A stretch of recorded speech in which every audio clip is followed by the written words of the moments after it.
Sometimes you run into difficult supports. Thought I would just take a minute, show you guys. This isn't the best example, but it's one I had on hand. The support is typically more brittle when cold, so you can blast these,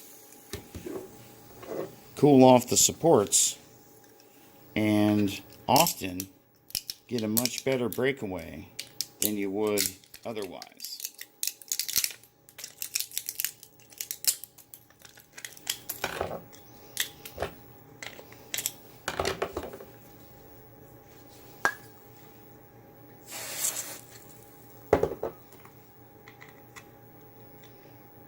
And the beauty of that is once the coolant evaporates, you're kind of done.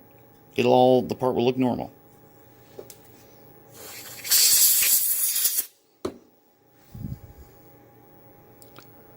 Thanks for watching, everyone. Don't forget to subscribe and visit our website at www.pluralam.com. Thanks.